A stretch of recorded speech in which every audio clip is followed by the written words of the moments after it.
everyone, it's Danny. Welcome back to another Cocoa Vanilla Studio Design Team project.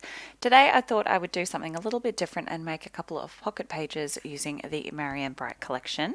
I have quite a few of these that I need to get done in my 2016 album, and I had a lot of these beautiful pocket cards left, so I thought I would try and get some of these used up. So I'm just going to flip through and find some that I like for this first page. I'm just going through and pulling out the ones that I think I might use, and then I will skip to. So here I am going to make a backing card for that top left 4x6 card because all the cards in the collection are 3x4s. So I'm just going to cut a 4x6 piece of that candy stripe, and that's the perfect place for that Merry and Bright card to live. Now I'm just going to go through and ink some of the edges on these cards. I actually use this ink quite a few times in this in this couple of pocket pages. I'm just going to ink the edges of this Marianne Bright card to help it stand out a little bit more on that candy cane stripe. That is the Distress Oxide in Rustic Wilderness if you are interested in what ink I am using.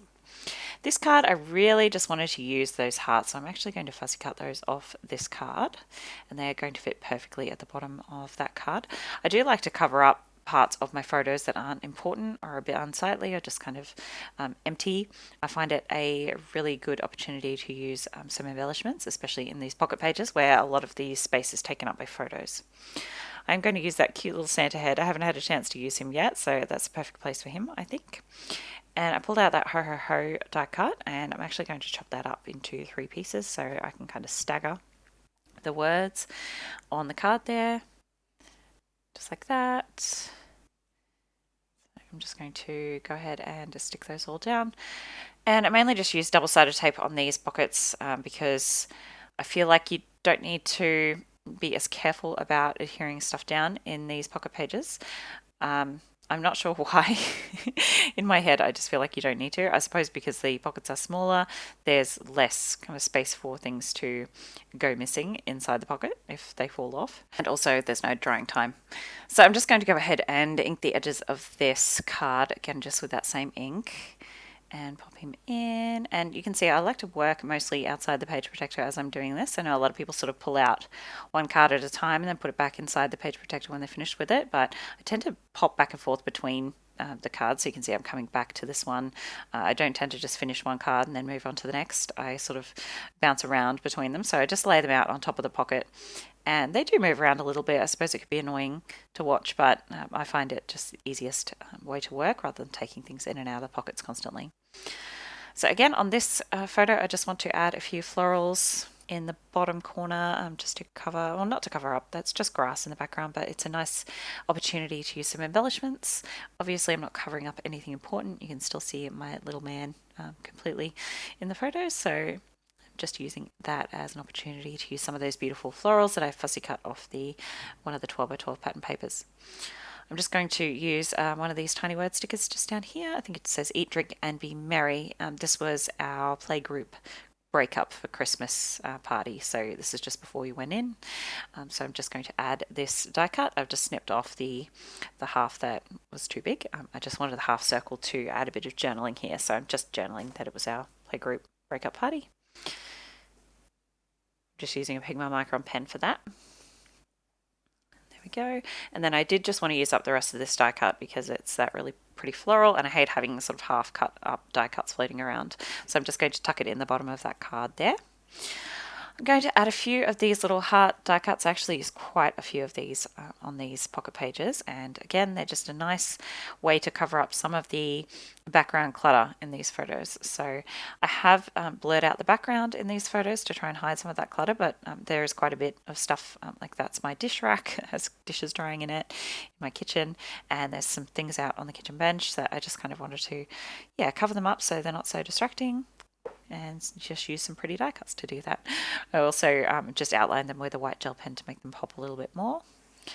I'm going to do the same thing on this photo. I'm just covering up my tree base. You can see the kind of ugly tree stand of my Christmas tree that I hadn't covered up yet at this point.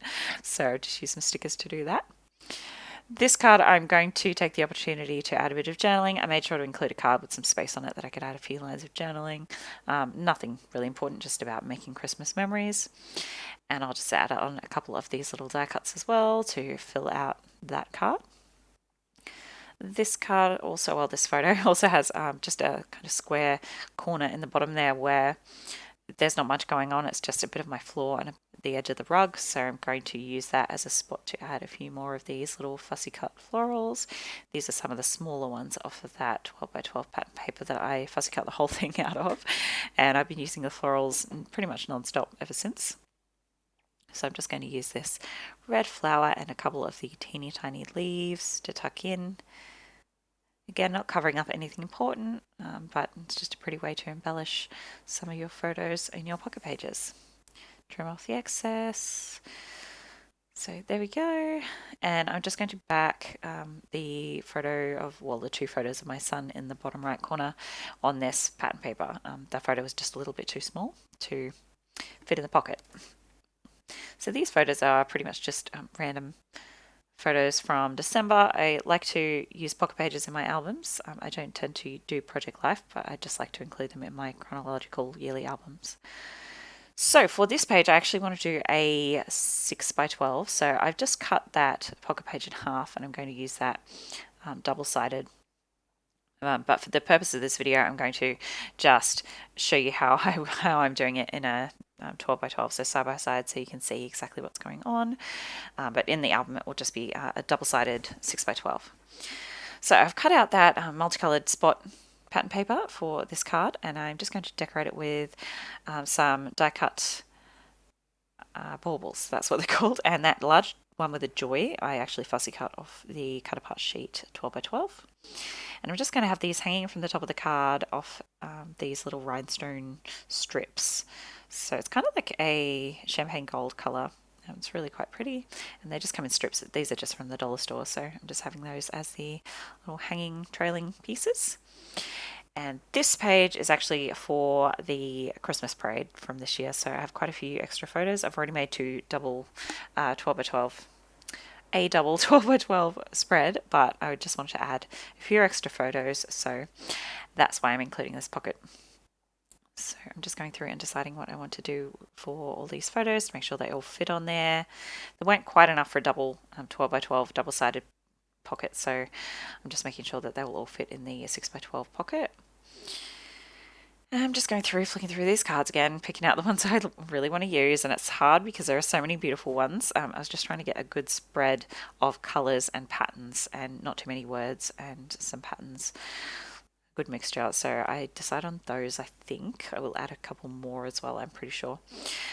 Okay, so for this one, I'm just using this script pattern paper to cut a 4x6 card that I can mat these little photos on. So I just wanted to get these two 3x4 photos in a 4x6 pocket.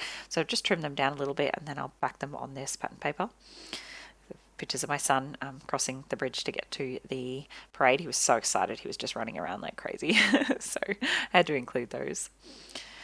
And I've just included a few of the photos from the parade. They're not the best quality. It was dark, and like the lights, there's a lot of contrast with the dark and the bright lights. So I did my best to edit them so that they look okay. Once I print it out, I think they look pretty good considering what the originals looked like.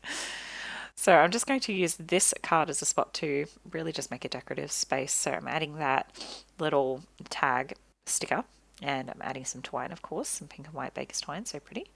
And I'll just add a couple more stickers, another little heart die cut, and a tiny word sticker there.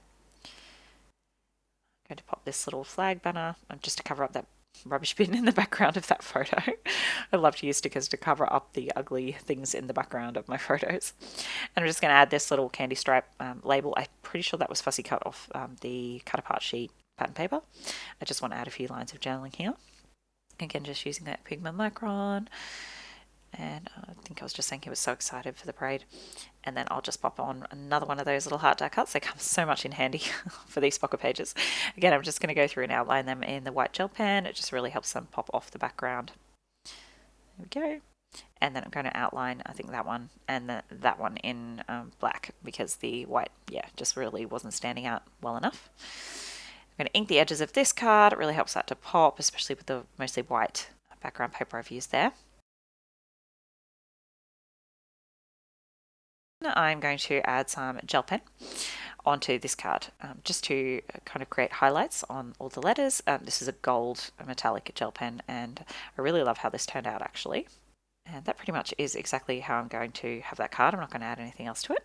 I'm going to add some stickers to this photo. I'm trying to cover up that car in the bottom, but the sticker was a little bit too big. So I'm just going to trim it down slightly because I don't want to cover up any of the train. The train was my son's favorite part. It's a train. He loves trains. So I'm also going to add this little wood grain arrow just for a little extra something down the bottom there. Now I'm going through and adding a label. I just want to add that it was my son's favorite part of the parade. Again, just that candy stripe helps to tie it together with the other page. And I'm going to pop it right in the center here to help cover up some of that sky because it was very blue. It wasn't really fitting in with the rest of the spread. A couple of tiny word stickers on this photo. A couple of stickers just on the kind of, I think it was a street sign I covered up there, and just ugly bit of road at the bottom here. So another little, that ticket die cut. It's good to cover that up. And then I think, yep, another little heart die cut. Like I said, I use them a lot.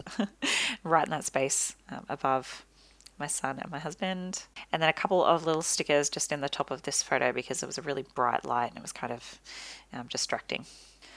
So this card, I thought I really loved the baubles, but it was just looking a little bit plain otherwise. I'm going to pull out a couple of the fussy cut florals that I have there. I have a stack of them and I'm just going to have them fill out those lower corners of this card. I just love those little berries and the little leaves, really, really pretty. So I'm just sticking those on as they are and then trimming off the excess. And then I will come in with those pieces that I've cut off and kind of pad out those little clusters that I've made. So I'm just adding a few more layers here. So with that done, that is my 2 layouts finished. I really hope you enjoyed watching. Close-ups are coming up. Don't forget to check the description box for the link to the Cocoa Vanilla Studio blog and Facebook group. And I'll see you next time. Bye guys.